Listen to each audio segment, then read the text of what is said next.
Welcome to a special Thursday night edition to Taking It to the Nub. I'm your host, Boston Jimmie, and I want to wish everybody happy first day of winter. I know some of you are going to deal with some real problems up north right now, but hopefully by Christmas, it should all be good for you. But hey, it's winter time. It gets cold up there. It'll get cold here once in a while, too. But for right now, what we're going to do is I want to be introducing Jonas Santana Gomez, the owner of Blackbird Cigars. If you haven't been paying attention to Blackbird Cigars, you should be. And definitely read the stuff I've written about them over the last 3 years. Um, but of course, as always, what we need to do here is we need to put out a little sponsorship advertisement to get this show rolling. And here we go.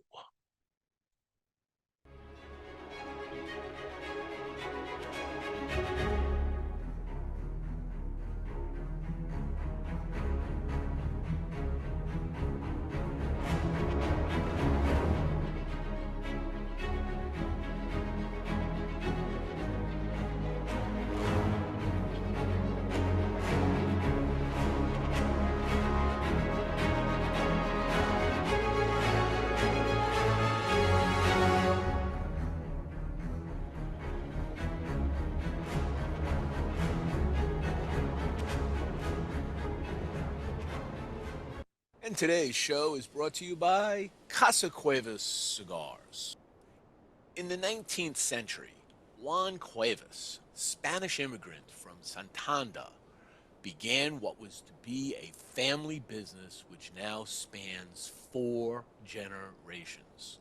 Like others fortunate enough to live and work in Pinar del Rio province of Cuba, Juan commenced cultivating tobacco, turning it into a successful business. Following in his father's footsteps, his son Juan Jr. continued with the family business, successfully expanding it until events which took place in 1959 forced a dramatic change. Years later, in the Ciabo Valley of the Dominican Republic, Luis Cuevas Sr., Juan Jr.'s son, carried on the family tradition of handcrafting fine cigars in the family's cigar factory, Tabacalera Las Lavas. Today, Luis Sr. is joined by his son Luis Jr. in the manufacturing and sale of premium long filler cigars at their factory, Tabacalera Las Lavas in Santiago, Dominican Republic. So check out Casa Cuevas Cigars at www.casacuevascigars.com and on their Instagram and Facebook channels. All right, we're going to bring in Jonas right now. Get yourselves a drink, get yourselves a cigar, and let's get this show rolling. Jonas, welcome to Take It to the Nub. It's been 3 years. I've known you before then. We've run into each other everywhere, and I finally are able to reel you into the show. So thank you for taking the time out in the Dominican Republic to join us. Thank you for the invite, and I'm really happy to be here, man. Like honestly, we go way back, man. I know you for years and years, my man. Thank you so much for having me. Now, are you smoking anything tonight, or there's no smoking in your room there? I already smoked 10 cigars more or less today, doing test runs for the next cigars that we're gonna be developing for next year. And since right now I wanted to be in a place that with not too much noise, because Dominican Republic is well known for noise. I'm inside of the Airbnb and I can't smoke inside right now. Okay. Well, I'll show you what I'm smoking, and I'm going to tell you, this didn't come out of my humidor. My good brother of the leaf here in Melbourne, Florida, Lou Piscatelli, I know Lou's watching, or if he isn't, he will be, gave me one of these to smoke on the show. Wow, man. You have something that not even me have in my personal humidor, man. So explain to people for a second. Let's tell this story, because this is the fun part of your story. So you come out with a line of cigars in 2019, right? You had 6 cigars. They were all named after birds, blackbirds, right? Correct. And one of them was the raven. You'd pick it One up of from them was there. the raven. Pick it So up. the thing is, in January, we started with the crow and the raven, and we were developing the other 4 blends that you just mentioned, and also was the last bundle cigar. So the thing is, when I started with the brand, I hit very hard the Instagram. Instagram was taking off. I think I was probably one of the first cigar guys really making it like crazy and crushing it in Instagram. And I got too much popularity very fast. And within just 4 months, I got a call from somebody. And I was hitting shops, and of course, a lot of posting, a lot of videos, just promoting the cigar. And, knocking a lot of doors. I got a call from somebody. That person was the owner. Well, he claimed to be the owner of the brand, that he already used Raven. But at first, he wanted to see if we can probably do maybe a little joint venture or whatever, which we felt like this is our work or whatever. So the thing is, I was still illegal in the country when I started the brand. I was broke, I'm not gonna lie. So, my frustrations were a little crazy. Like, I really lost a lot of hair with that call. So the thing is, I didn't have too much information, let's say, because you get information and experience within the years running in the business. I don't think there's a book that will tell you everything, how to handle everything, and how to stand up from errors of the cigar industry, because at the end of the day, knowledge is power. So what I told the guy is, look, just send me the trademark certification and I will change it. He was honestly nice with me, but when he said, I'll call you back, I say, all right, I wait for the call. The guy that called me back was the lawyer. And the lawyer was really rough on me. We are friends now, but back then he was really rough on me. So he was constantly telling me, you want to go to court, you want to go to court. I don't know, he didn't know I was illegal in the country back then, but so he couldn't say anything about that. But he was telling he owns the name, blah, blah, blah. And I told him, but I don't see the name in USTPO. I don't see it. He said, and then he explained me the first in use in the country, if I can show you the images and everything, and you can see the website and whatever. At the end of the day, there's things that I learned, but also there's things that I can understand about lawyers.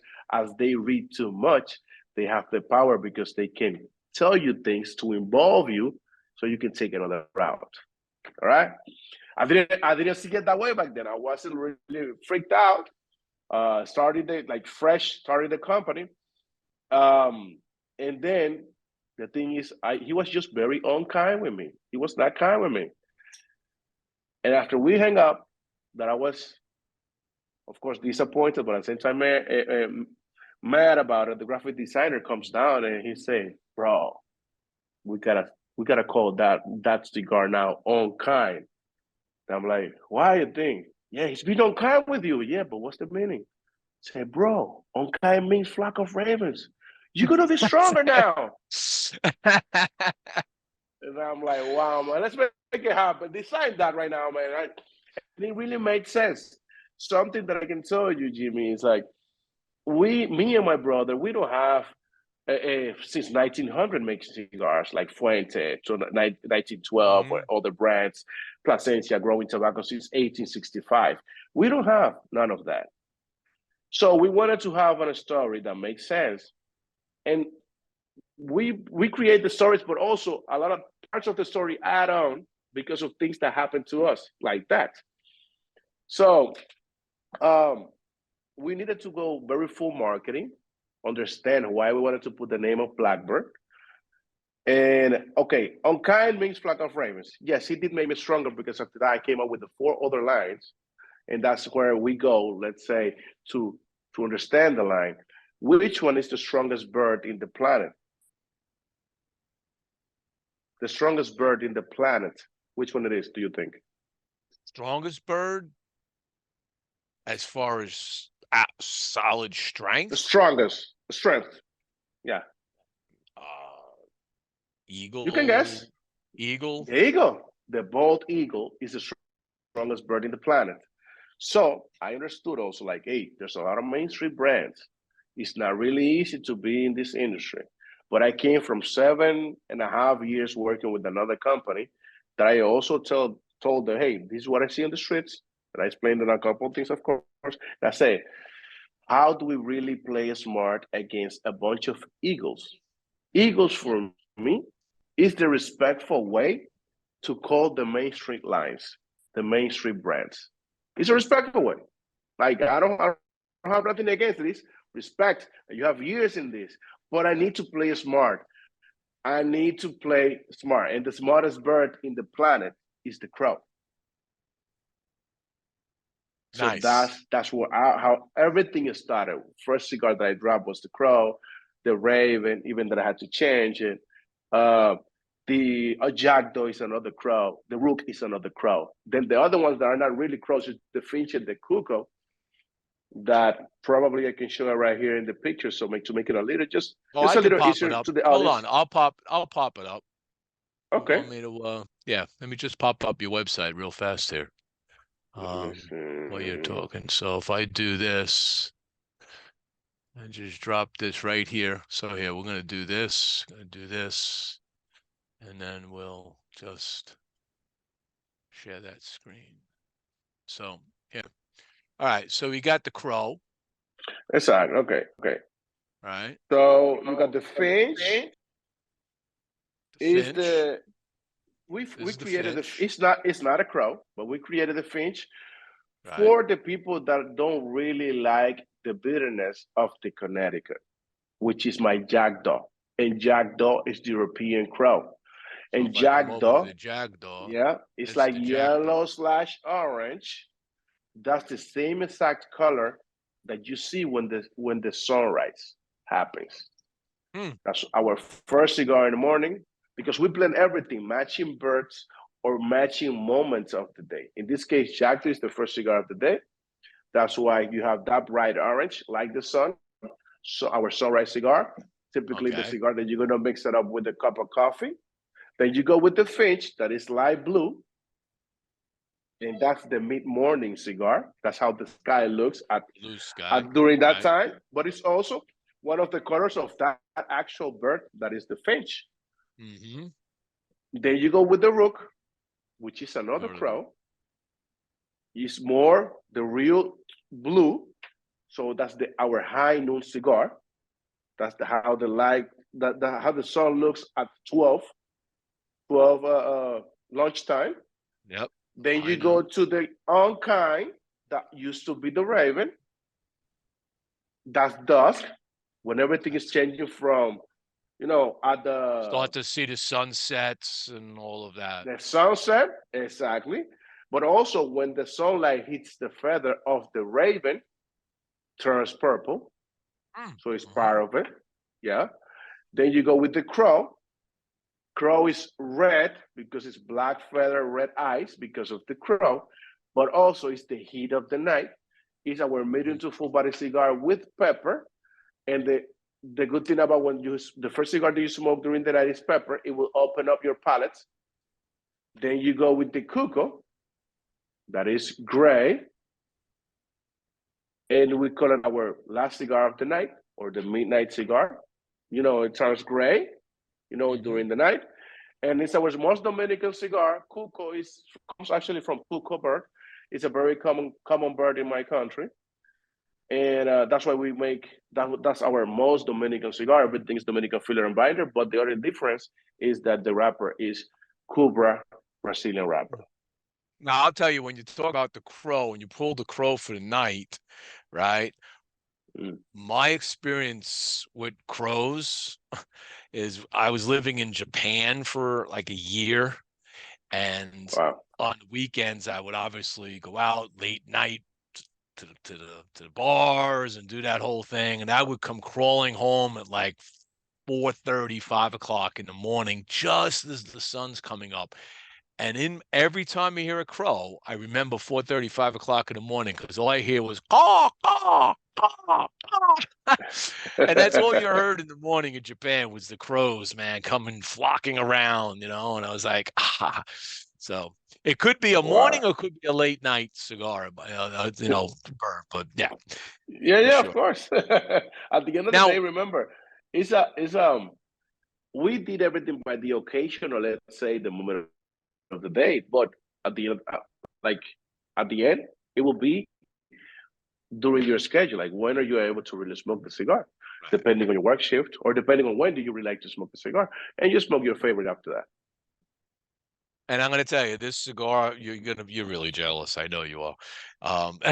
This cigar right now is actually better than what I reviewed. Okay, obviously, I mean, it has really settled into a nice chocolate and pepper note going right now. It's just going great with my cup of coffee after dinner. I'm like, uh, I'll leave Yeah, it at that. man. Won't make you any more jealous. You got to go Yeah, find them in the factory. no problem. I'm gonna ship you. I'm gonna prepare, let's say, a care package to you, so you can review now the cigars that we're producing at the new factory, so you can really see the So difference. you just now let's take us through a little history, right? So before you started this, you were working over at El Artista, right? Or work Yes, I was right? working there. You were working there, and I think we've met each other there years ago, probably when I was down with Ryan Gallimore. Okay, big 6'8" gringo, you know, Yeah, Ryan. Yeah, I used to everybody help knows him. Ryan. I used to Yeah, help him with the private labels. I was the one helping right. him. That's correct, because we Yeah, came yeah, in yeah. that time with Jimmie from Jimmie's Cigars in Melbourne when he was looking to Correct. make his own private label. All right. Correct. So that's A that's long. probably the first time we met each other. That was in 2016, if I'm not I mistaken. think yes, because I started in 2013 or 12, if I'm not wrong. Yeah, and a couple of years later, I started living there. I started living there 3 years after I had started in the cigar industry in the factory. So yeah, around that. Yeah, you're correct. So then we speed the film up, and you decided to go and create this line with a partner and your brother, right? And you create this Blackbird line, and you launched that at the 2019 TPE, was it? PCA. PCA. You did it at PCA. Okay. So 2019 PCA. So that's 3 years ago, going on 4 years this year. Okay. You have had amazing growth. When I think of the many, many small companies that I have worked with, talked about, interviewed, 4 years running, you're in over 500 locations around the country. How'd you make that? How'd you make that happen? You must never be home. Honestly, me and my brothers, even that we get those compliments that we one of the fastest growth cigar brands. Sometimes we don't even feel that. I don't know. I don't think if it's we believe it's normal or we believe that we need to be in another stage. But honestly, I am a true believer that yes, we are one of the fastest growing, or let's say not talking about growing, I think as a brand recognition, people know the name Blackbird out there, and it has been in a very short period of time. The real truth is that in 2016, when I was still working at the other factory, that's when I first did my first tryout, and I created the Crow, and I only did around 200 boxes, and that's it. But I had limited time because I was working with somebody else. I couldn't really go out there, so not really, not a lot of people really got to try that cigar because we were talking only about 200 boxes. So I always say in my thinking that that's part of the story. I can never deny it, but I feel like our full beginning was like you say in 2019. We launched it in January, but we officially launched it in IPCPR back then, and honestly, it was successful. Like a lot of people were talking about it. So something that we can say, like, okay, why the fast recognition? I believe that when you work with somebody, it's a college that pays you if you pay attention. Before I really make the brand as a loyalty to the owner of, or let's say my ex-boss in this case, I really pitched them the idea of what I wanted to do. If you if we go about history, let's say 1912, which is Fuente, and we go 1950, 64 Padron, Plasencia 1865 as a grower, then brand, I think they really launched it.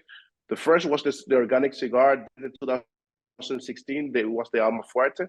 And one of the most, let's say, recent brands, 1996, Drew Estate, revolutionary brand, are the one that really competed with them. But what I think it is, I'm repeating, let's say, the same reaction. We came as a revolutionary, clean, modern, looking to get new smokers in the table, looking to make people that don't feel so welcome, making them feel welcome, and we came very like fresh. Same thing that we stated in 1996. So revolutionary, and they are ones that can really compete with the brands that I mentioned to you. And now we come something clean and something fresh, like new era, not coming with the same Don Juan cigar, Don something cigar, not talking about family tradition, which, and even that we're family, me and my brother, but it's the same sales pitch over and over again that actually helped them because it's over 50 years, over 100 years. We couldn't say that. Right. So we needed to come very revolutionary, modern and clean, but respecting the art. We believed in the complete mix. For example, you're smoking right there a Raven, which is the unkind. But we say, okay, we are Dominican people. And at I can tell you, the first 2 years, most of the people thought it was not Dominican-owned company. They thought it was USA-owned company. Maybe people like I'm Dominican, but a lot of people, even Cigar Snob, when I had the interview, they were shocked when I introduced myself. I'm Jonas, I'm from Blackbird Cigar. And he was like, "Are you Dominican? What?" So Dominican cigars, but we didn't go with the same Dominican blend. Same Dominican blend, with respect. But the thing, the more access you have of the tobacco here is Habano 2000, Criollo 98, Olor Dominicano, Piloto Cubano. And at the end of the day, everything goes to the same flavor notes. Earthy, that punch from the Piloto Cubano, you get the same experience. Right. Exactly. So when I created the Crow, when I created the Raven back then with my master blender, Papo El Caballo, I told him, it cannot taste like nothing in Dominican Republic, even that I know it's risky. And that blend that you're smoking right there has 6 different tobaccos. You have Brazilian wrapper, Dominican binder, Criollo 98 filler, HBA filler, Corojo filler, and Pennsylvania filler. We're talking about 6. The most of the time, 6 tobacco cigar or 6 different blends, let's say, are short runs and limited editions. I took the risk to put it as a car line. It is a risk. And you did. It is a risk, no doubt. You even took another risk, okay? That was a risk, but you nailed it because it's a fabulous cigar, all right? But you launched, most companies go to a trade show, brand new, they got 2 blends, whatever, a couple of, you came out with 6 blends. You just walked into it, or had a booth, you had 6 blends of a brand new company. Who does that?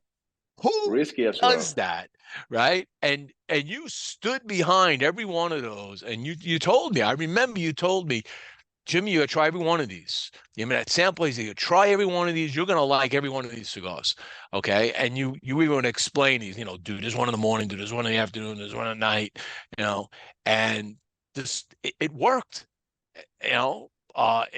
amazing. You took the risk, and you know what? No risk, no reward. Exactly. And it doesn't matter if eventually, if I need to take one blend out or something, there's always room to play around. Mm-hmm.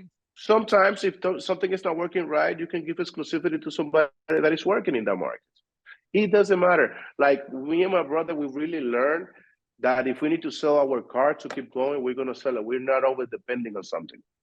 At the end of the day, we need to put food on the table, and the bigger the company, the most families you need to feed. That's it. That's correct. So we, like I said, how do we play smart against a bunch of egos? A lot of cigars, popping colors.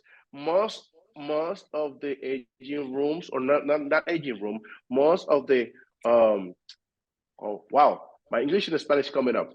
Every time you go inside of a humidor in a cigar shop, what is the color? Light brown. How do we light pop up? Right. You need to have popping colors. That's the only way you can make nose. How small is a mosquito and how intense is biting you all the time? That's what I wanted to play. I wanted to biting, and on top of that, creating relationship. I think your word as a man in this industry is worth over $1 million. If you say you're gonna do this, do it right. If you say it has such and such tobacco, do it with that And tobacco it's because eventually. and it's okay to make errors because you learn from that. And that's important too. You got to take those risks. And suddenly you're like, oh, that didn't work. Okay, that's fine. That didn't work. At least you tried it, and you know better next time Correct. not to do that. I'm going to Correct. take the second and last sponsor break right here. It's about 4 minutes. When we come back, I want to talk about errors that went right. And you know what I'm talking about. Okay. So we're gonna go Okay. back and talk about the latest out of Blackbird, which I actually just smoked today. We'll talk all about that. All right. So Okay, brother. let's go do our second sponsorship here.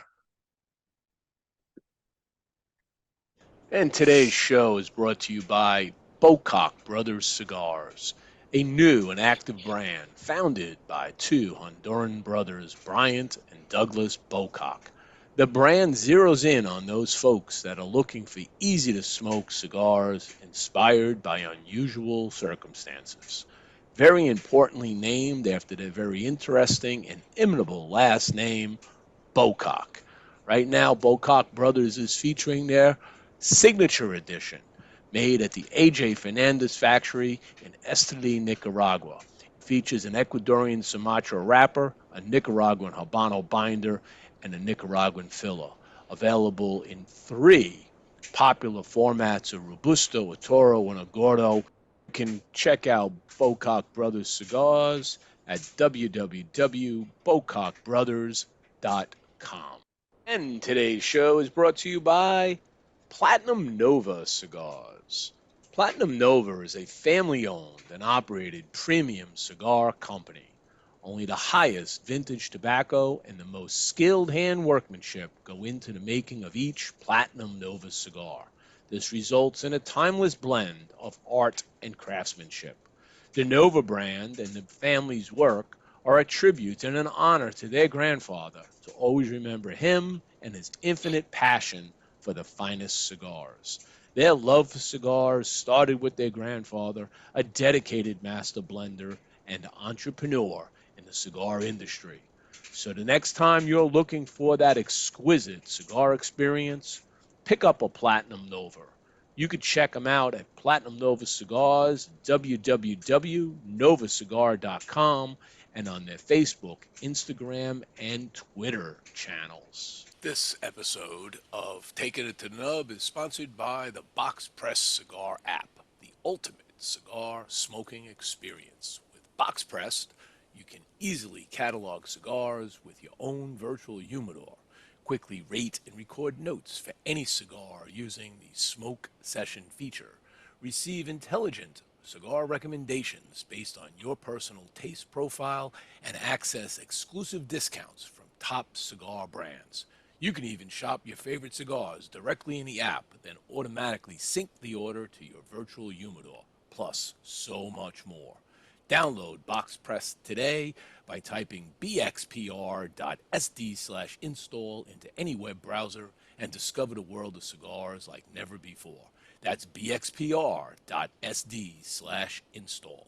And today's show is brought to you by All Saints Cigars, a company founded in 2019 and headed up by industry veteran Mickey Pegg and his two friends, Martin Corboy, a successful restaurateur, and Frank Leo, an Air Force Academy graduate military veteran.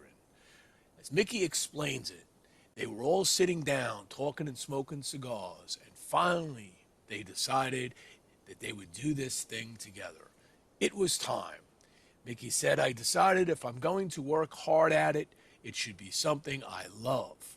Besides, a tough day with a cigar is better than a great day doing anything else. Soon after, they began the process of launching All Saints Cigars, jokingly referring to themselves as the Holy Trinity, St. Michael, St. Martin, and St. Francis.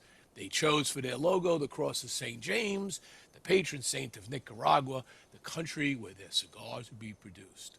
You can check out All Saints Cigars at www.allsaintscigars.com.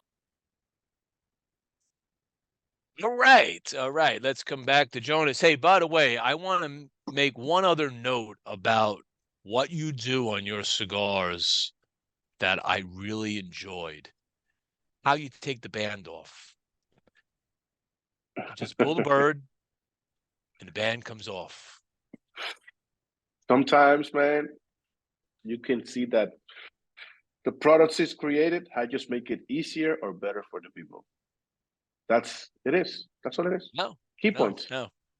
So we actually have a bunch of people watching today. Just before the commercial, Piscatelli was on. Nick from the Cigar Clowns is on. Kevin Kamish Paro's on. Lena is on. Bruce Stark is on. Ishmael Olivan is on. Anthony James, Jeff Walsh. I was just mentioning them during the break that I actually am still smelling my fingers. As much as I enjoyed a cigar, it smells a little bit like lobster or seafood because I killed 3 lobsters because we have a big 7 fishes dinner for Christmas Eve.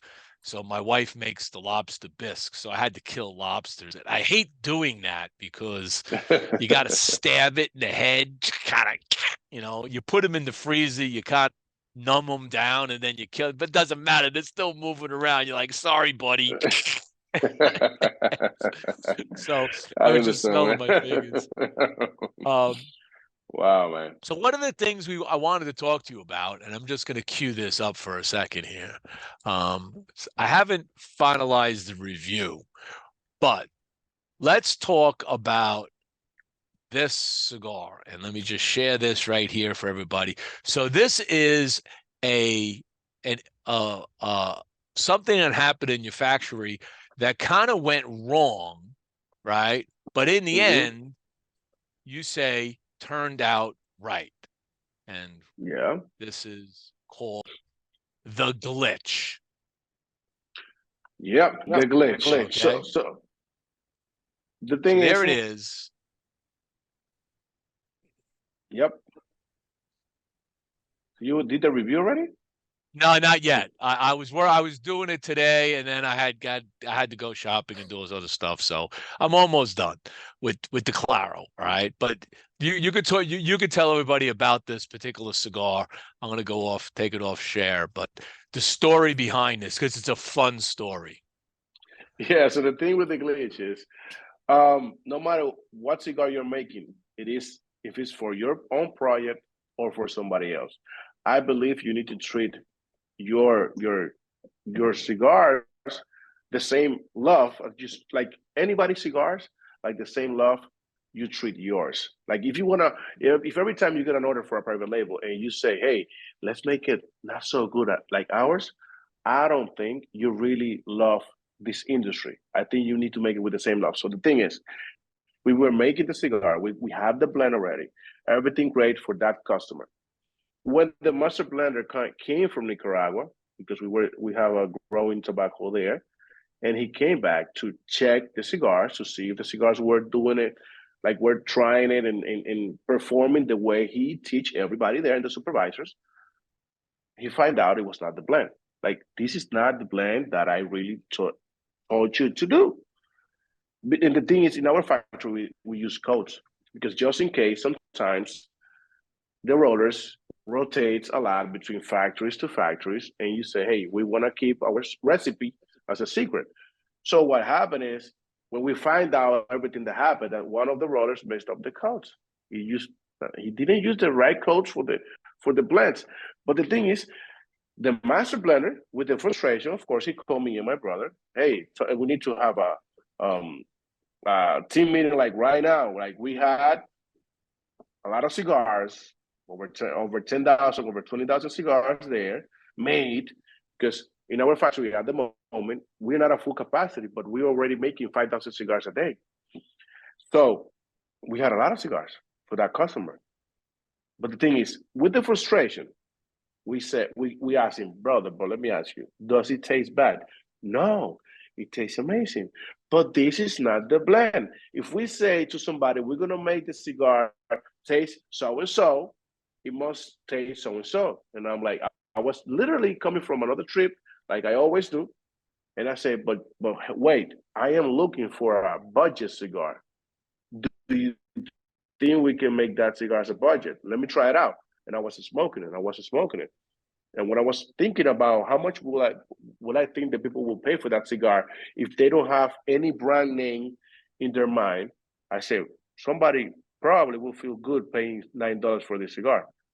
But I want to make it a $6 cigar because with the economy at the moment, it's going to happen two reactions. Or you're gonna spend less at the end of the day by maybe smoking less, but the same quality you always smoking, or you want to go a little down to keep smoking the same quantity of cigars, but paying less. But you want to feel secure that you're gonna have a great cigar.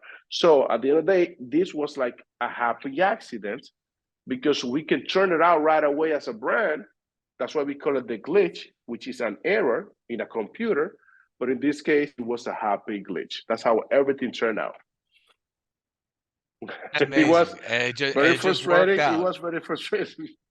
So It was very like I frustrating, said, man, but it really worked out.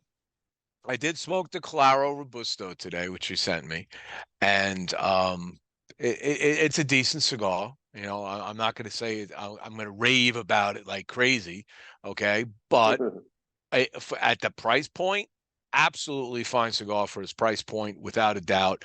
I think it's something that people, if they like, it definitely has. I'll just put it out there right now that it definitely has a certain that kind of Connecticut bitterness to it. It's got a little extra tannins or something running through it, so there's a little bit of that dryness and bitterness to it. But it eventually evolves. What I liked is it evolved when it got into like the midway point. It started to develop into like kind of like a little bit of a dark cocoa note came in, and then there was I like to describe it kind of like the IPA grapefruit note. You know, it's got that because that bitterness is still running, but it's playing with other notes. So the bitterness with the cocoa, the bitterness with the grapefruit, right? Yeah, And then there was this nut that came in near the end, and the nut just lingered on the palate as everything else is that citrus and everything is playing through it. So that second half, I enjoyed more than the first half of that cigar. Okay, the first half I felt was, I was kind of struggling with it, saying, is this gonna really develop? And it did.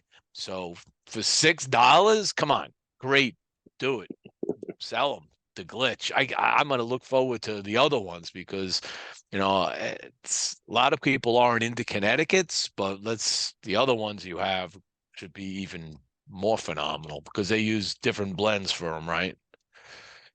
and of course, if you're gonna make a budget cigar, you don't want the Connecticut glitch to taste better than the Jackdaw.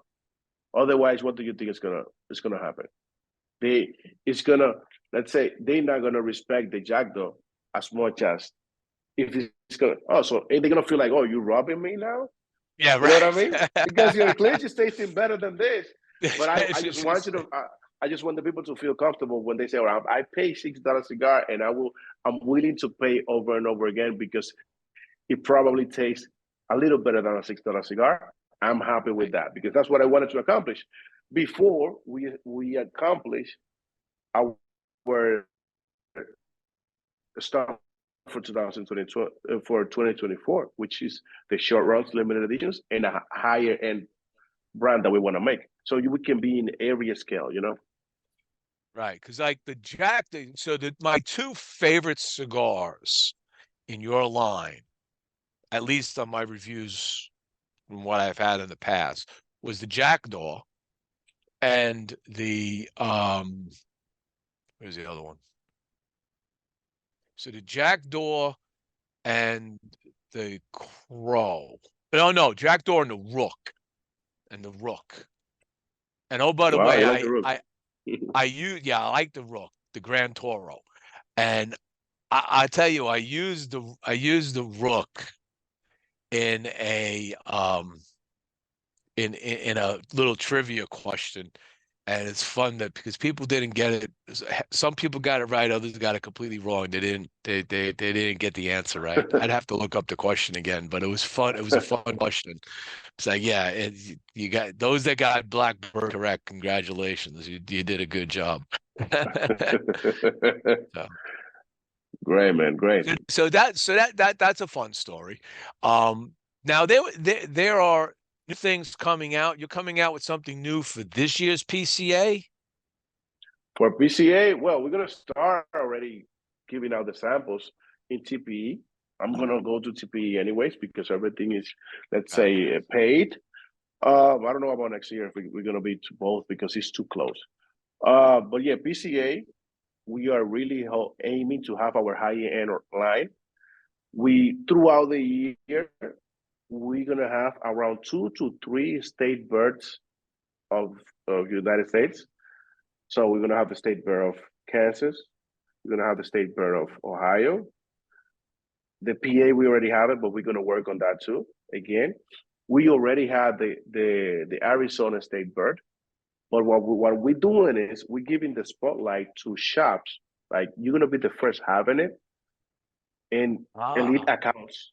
Let's say elite accounts have the opportunity to have the if they are in the area where we're gonna develop the state bird and they are elite account, we give them like the opportunity to be the spotlight for their, let's say, 90 to 4 months, 90 days to 4 months. You're gonna be the only one carrying this until we go to full distribution. So that's gonna happen next year, and we're also gonna add something in the core line, which is gonna be our first premium cigar in Habano, something medium to almost full, let's say 6, but we wanted to not taste like any other Habano in the Dominican Republic. So yeah, core there's a lot of things and fun stuff in 2024. I hope I can bring you here too because I can't wait to show the factory that we have at the moment.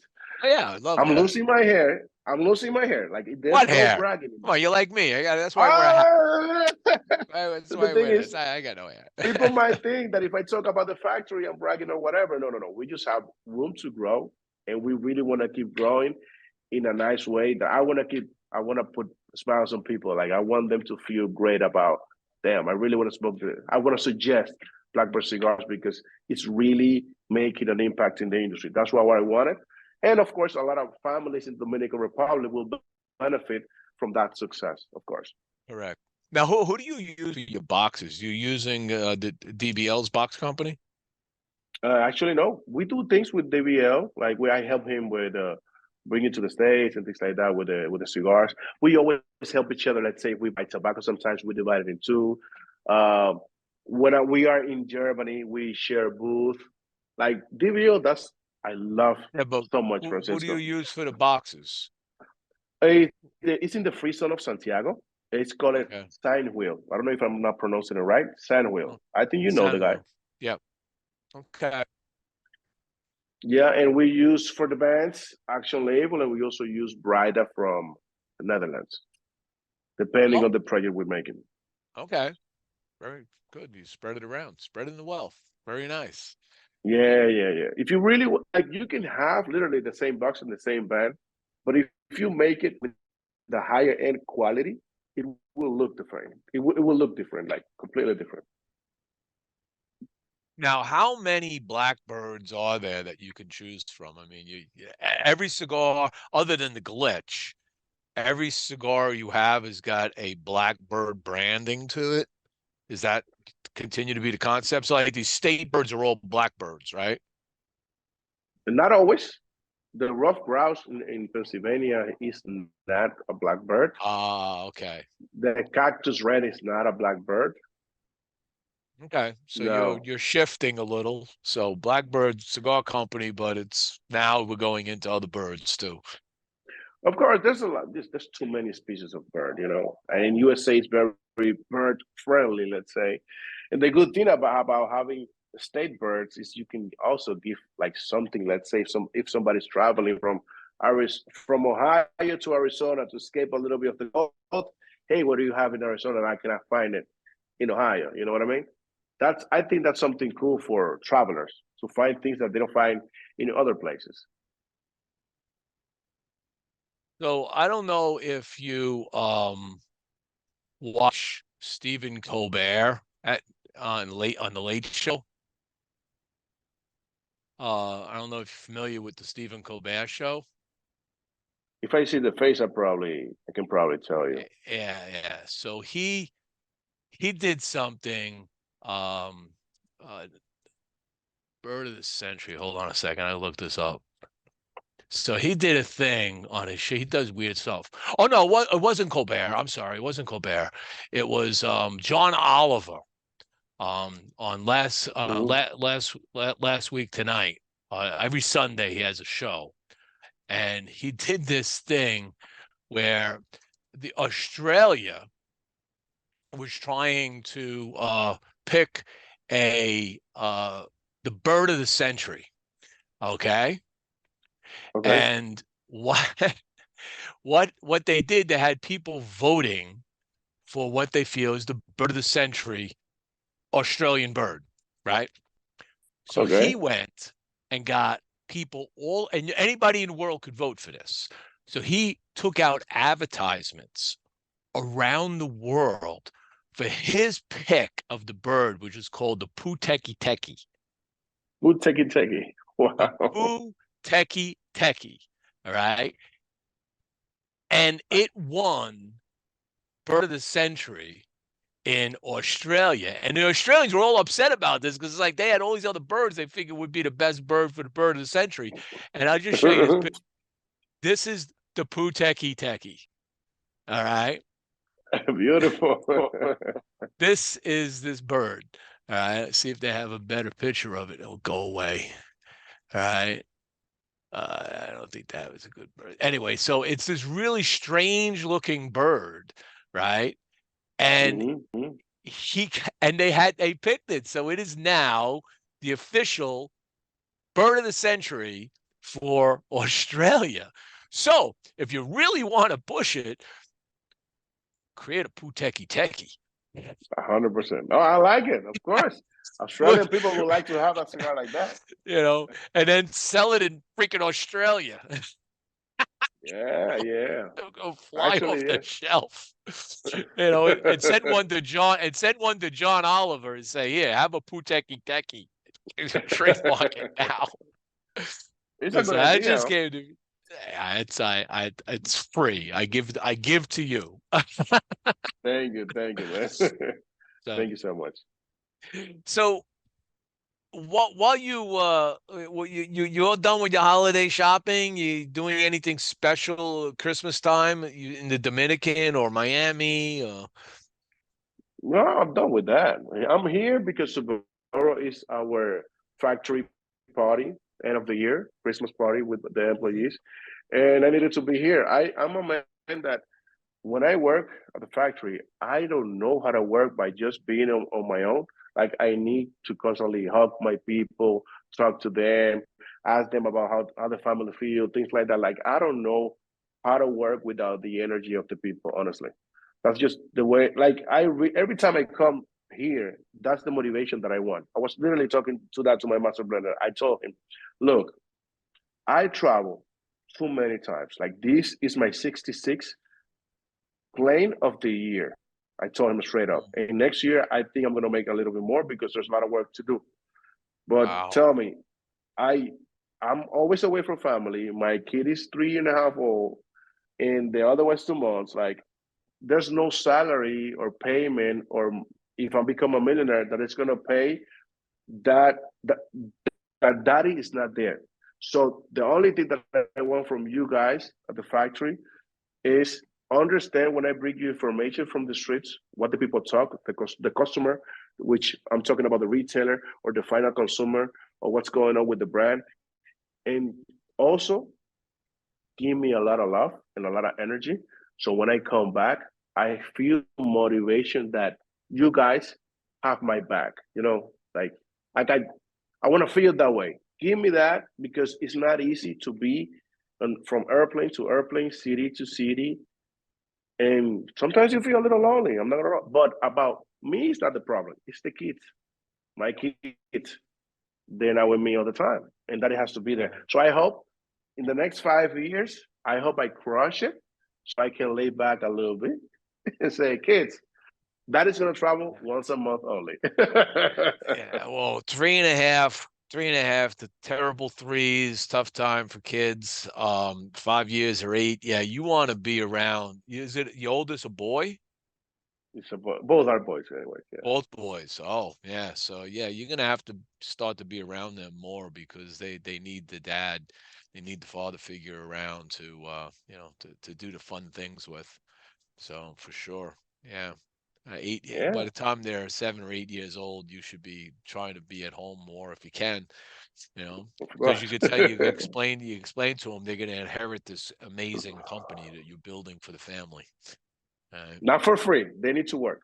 Now, of course, you start with a broom, right? Here's a broom, sweep up the factory, right? Okay, go They get, collect the stuff, go put them in the fields, and tell them to yeah, go they pick have pick the crop.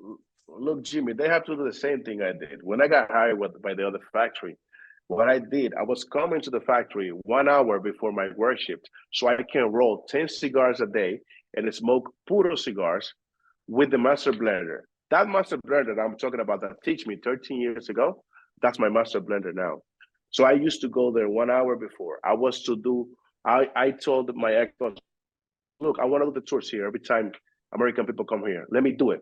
So by having that information, I go to department, and they were telling me what to tell to the American people or the visitors, just to say the visitors. So every time I do it again and again and again, I was getting more information and more information. So I nothing was handed to me in this. Some people say, hey, you did it so fast or whatever. Look, I don't really think it has been so fast because I didn't start 4 years ago. I have 13 years in this, and I was always chasing for information. And one of the priceless stuff I think is it's in this industry. This is a shake hands business. This is a gentleman's business. And if you create relationship with the people, it's going to be a easier way to have a room in the shelf if your cigars are good enough. Because the Right. relationship, like if you own a shop and you meet and you also know the owner, the way he behaves, the way he presents himself, the way he treats you, the way he sells the cigars, it's going to be easier for you to be a guy suggesting the line from the owner that you already know and you like. Because this is a gentleman business. There's so many great cigars out there. We probably Oh don't need yeah. any more brands. It's But thousands. There are but thousands of different cigars and names of cigars. You can't keep track of them, and no shop can carry them all. So it really is important to have that relationship and continue to maintain that relationship with them to help them move your product, make sure they're reordering your product, making your face known. And the more you grow, it gets harder and harder because you got 500 locations plus now in the United States. How can you get to all of those? I mean, it's just very difficult to it's hard. expect you if you go bigger than that. Now you eventually got to start splitting it up. Like I said, you need a rep, you need somebody to take care of this region, and then you've got shops that are like, well, it's nice to have the rep, but I want the owner in here because these people love the cigars. And now you got to decide, Yeah. which shops get the owner and which shop gets the rep. And that becomes a whole nother problem to deal with, right? But Yeah, hopefully you're yeah. not there yet. Yeah. I have a couple of reps in the country. Yeah, and they help, but they always want the owner. I believe like what? How many brands do we really have with no face of the brand? Ashton is one. Which one? Which one? Big ones? Not many. Even with much respect, even Fuentes. Carlitos is still on the streets visiting people. Carlito's still moving around, going to places. Maybe he doesn't do it like maybe he does not take the same time I take because he's in a different level or whatever. But I think eventually you can bring the product their own light by consistency with giving a great experience to the customer. Every time they buy it, they have a great experience, so they will suggest. So when I started marketing, when I graduated was around 14 years ago or 15 years ago. Those books back then said every time somebody have a great experience, will replicate 4 times. And also said, every time somebody had a bad experience, it will replicate 10 times. When those books were created, we didn't have no Instagram. Right. So my own conclusion, this is my own conclusion. A bad experience posted in your Instagram, it will replicate 1,000 times. It can kill a brand right away. It can kill it. You know, if people start having bad experiences. And one of the things you note on your website, you go through some of the most important things I believe that you probably have learned over your time. And one of the key points is that you make sure that that cigar blend is the same. That experience of that particular cigar. If I smoke a Rook, it's always going to taste like the Rook. If I smoke a Crow, it's always going to smoke and taste like the Crow. That you know that that's the Crow, and that's this, and that's that, and that you have to do that year over year, which is not an easy job to do because, and Fuente does a great job of that, right? I mean, his 858, his short story, those cigars, they taste the same today as they did 20 years ago when I smoked them, right? But you're getting different crops every year. The crops aren't necessarily the same. The rainfall was different. It goes on to get that consistency. And I applaud anybody that can continue to make that happen year after year and continue with the quality of the construction. Because as you grow, you make more cigars, you need more rollers, you need more bacheros, and you got to make sure that that this bunchero better be bunching them the same way the other guy's bunching them. All right. Because if they don't, they're not going to be the same. They're not going to burn the same. And you seem to be doing quite well at that. I'm working on it. I'm working on having that. It's the hardest part. Maintaining consistency is the hardest part because, like you say, I can be growing in the same spot years and years and years, but if one year didn't rain as much as it was supposed to, or it over rain more than what it's supposed to, you're gonna have a different crop. And that's when the master blender role plays. Like, how do I make it taste the same having this that I have right now in the warehouse? That's when everything comes to play. Not an easy job. Honestly, I don't want that job. I want master blender to keep doing that job. I prefer to be the face of the brand, and he does that. My brother does something else, and we can have a great partnership in this. But yeah, man, it's everybody can have, let's say, a bad experience with one Burger King. Probably in a month or 2 weeks after, you're gonna come back. But one bad experience with a cigar that you wanted to have a pleasure for you, and you're burning your money, it's gonna take months for you to try that again. And probably it's gonna take 5 or 10 of your friends telling you, bro, you gotta try, man. It's tasting amazing. And you it's will like, need if you're a Blackbird cigar fan and you're smoking Blackbird cigars regularly, going to a shop you have a shop that carries them and you're smoking them, and suddenly you just pick up a Rook and it doesn't work right, you're not going to abandon the brand. As a matter of fact, the shop owner is going to probably say, that was a bad roll. Here's another one, right? And then it's going to be fine because that happens. It's hand rolled. But if you've never had one and you taste it, like you said, and you smoke it, and you have a problem with it, they may say, I don't want this cigar. I don't like these cigars, right? And that it's getting those new consumers over to your brand to say, yes, I like this. And you got that one shot sometimes with somebody, like you said, here's my money. I better be a good experience because there's a lot of, your cigars are retailing for what now? In how many retailers? Yeah, what do they know? What's the MSRP now, basically, or average on your cigars? On a Robusto, is $8.86 before taxes. Okay. All right. So that's a really, really wallet friendly price right now, considering where we are. because Yeah.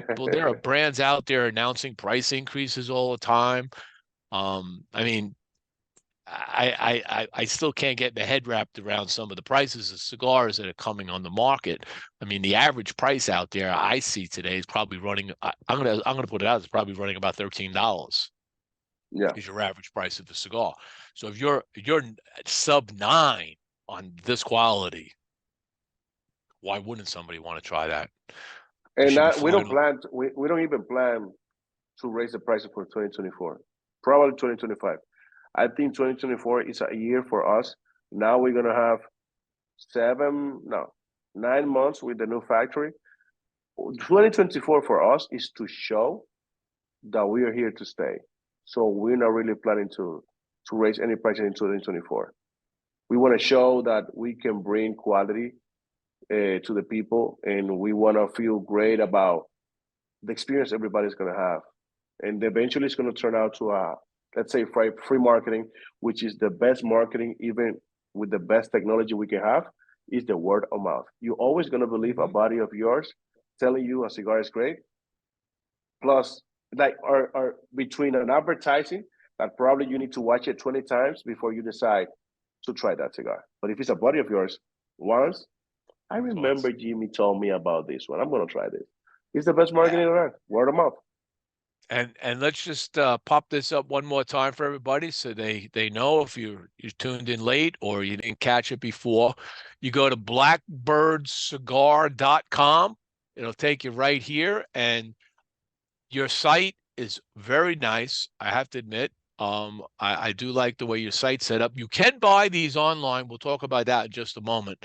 But if you go onto their menu, okay, and you want to know where to get these, you have a really well-designed shop locator. So I could type in a zip code here, right? Or it knows right now. It knows I'm in Florida, right? Because Yeah. it just read because probably cookies in here and everything, but it knows I'm in Florida, so it gives me all Florida right now where I can find them.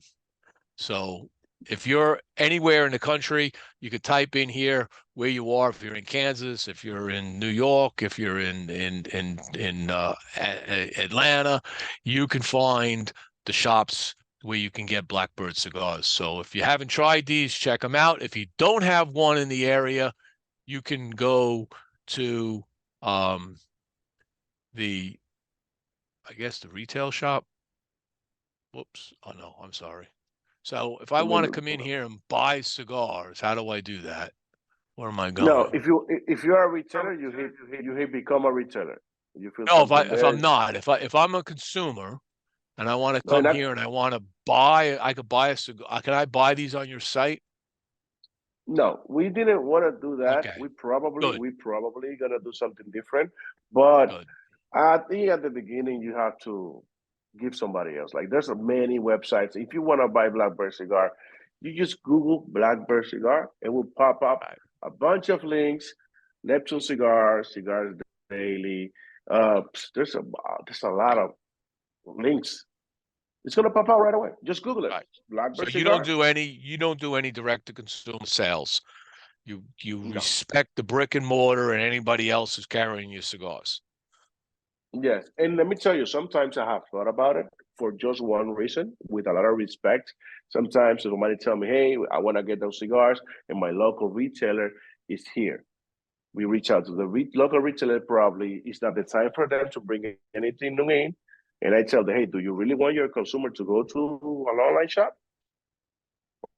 You want me to go direct?" Sometimes it can come to your mind, but if you do it one day that I don't really see it coming at the moment, we're always gonna be probably over MSRP to respect prices or MSRP. Whatever we can do to respect the retailers, man. Like you are nobody without consumers, and one of that part is between retailers. That's how you go. That's how you get to the consumers. Right. Why you wanna do something wrong with that? You know what I mean? Yeah, I know. Small guys do it initially and then they back off once they have their presence. You've got a huge presence, so it absolutely push it out to the brick and mortars. Now, when I think of your main core line. Talk to me a little bit about pairings. All right, people Parents. love pairings. So, what would you pair with each one of these different blends? How would you break it down? Like if I was to pick a Jackdaw, what are you pairing a Jackdaw with for a beverage? Cappuccino. Okay. Cappuccino. Then Cappuccino cortadito. It has to come with sugar. I like that with the Jack though, honestly. Because let me see, what else can I get?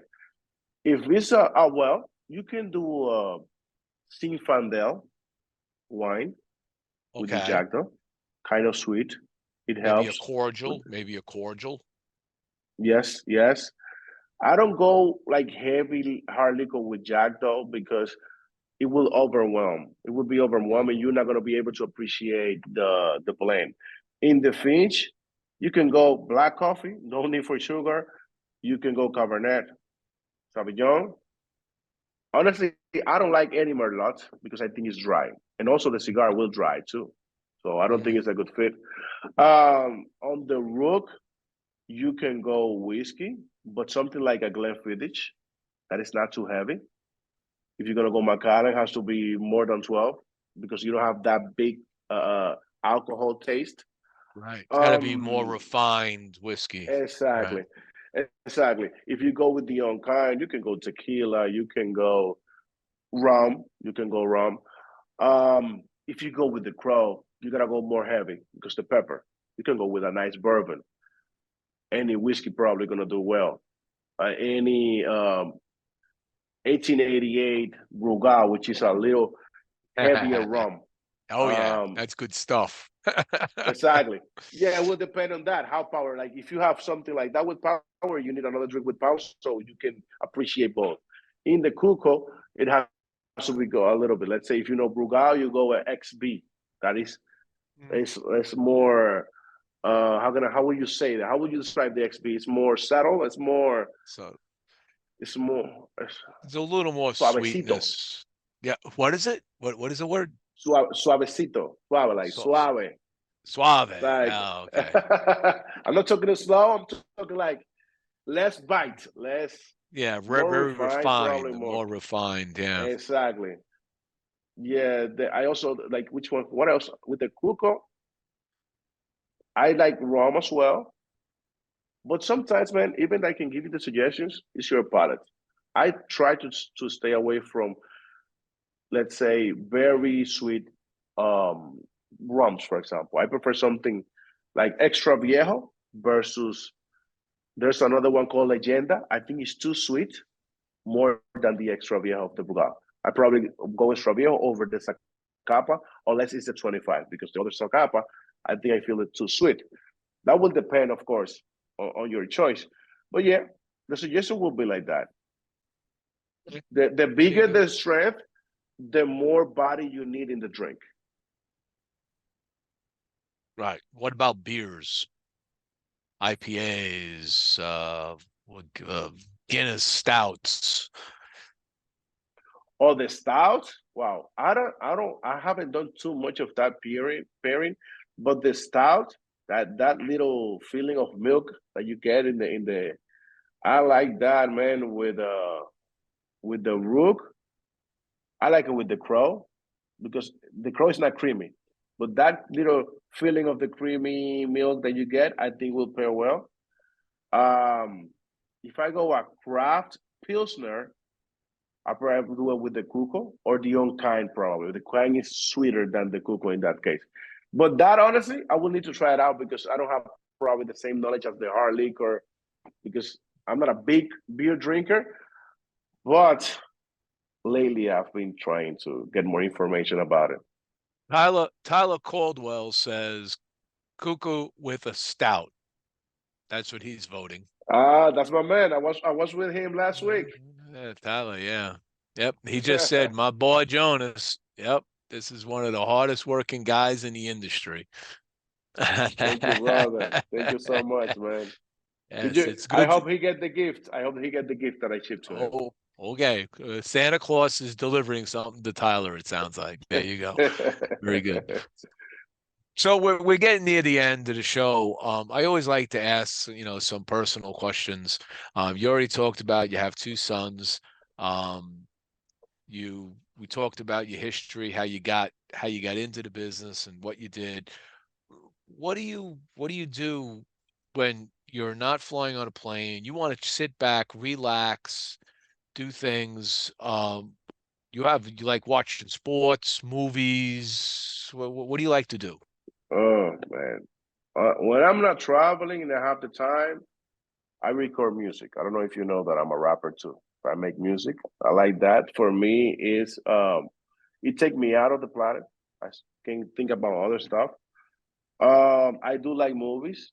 When I basketball, I like it, but I prefer to be in presence over the TV, like in there. Like it's amazing. I prefer to have that ball after ball. Yeah, I'm hitting it right. Um, I love going to Universal and things like that. I cannot go many times because I have a back problem, and probably my something that is not related to work because music I think is still work at the end. I like to fly as far as I can. That I'm forced to not work because I'm a workaholic, honestly. So when I go to Europe, it's hard for me to catch up with work because it's 6 hours different. So I will need to Yes, email and wait, and I cannot rush it. I'm that's forced to go away. I like food. About traveling, what I like, honestly, is what can I eat here that I cannot find it everywhere better than here. That's my thing. Me and my wife, we go very far as far as we can go to eat different food, especially in Europe. We're planning to go to Dubai next year, things like that. And it's crazy. It involves another plane. there you go. So food. Very simple question. Best paella you ever had? Spain, in Barcelona. Yeah, yeah. I had I it in had I had Barcelona, it a in very small Madrid. I had place. it in Madrid, but I haven't been to Barcelona, but I've been to Madrid and had it, and it's rock solid. Well, bro, and it was a very small restaurant that you cannot expect the best Yeah. food. It was very cheap and it was phenomenal. The best paella, man. I love it. And you can't, Um, and I learned you cannot order a single plate of paella. no, it's I was all in, paella. I was in Spain. I was actually in Majorca, right? Okay. Early this year, I was in Majorca with my wife, and she doesn't eat any this stuff. She's got all kind of food aversions. She don't like, so she's a picky eater. So paella is not even on her list of anything she'll eat, right? Seafood, forget it. She sees it, she doesn't eat it. But they got the paella. So I ordered a paella, right? And then she orders food. And the waiter looks at it like he comes out with the paella. He's got brings out the two dishes. She goes, no, no, no. And he goes, oh, only for him. And he opens up this big thing. And I'm like, oh. Yeah, that's the way it is, man. It's and I and I'm like, I ate both servings at that, and the guys look, the waiter's looking at me like, "You ate all of that?" I said, "Well, it was that good. What was I supposed to do? Give me another glass of wine."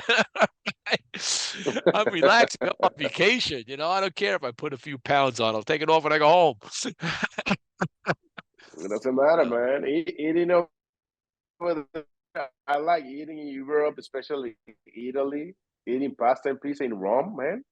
I don't like the weather in summer, but Rome could very well that pasta and pizza better than Venetian things like that.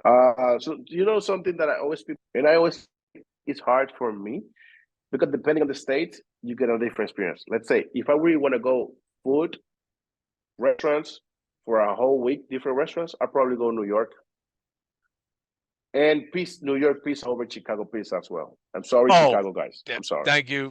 Sorry. Yes. If you go to Kansas, you gotta go to barbecue. But of course, the real deal, they always say it's Austin, the best brisket. I think Austin has awesome brisket. the best weather, I think, is California because you have San Diego. not San Diego, California. San Diego, the Um, best. what else? Beer. Well, I have done it in Tennessee, but I think there's another place that makes better beers. But you know, depending on where I go, so I can tell you this is the best that I can do here.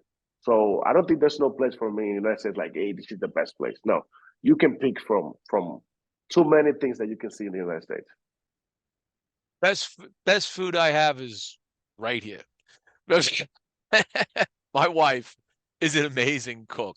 She's not a chef, but she knows how to follow a recipe perfectly. All right. So she finds the right recipe for the food that I like, and she makes it perfect.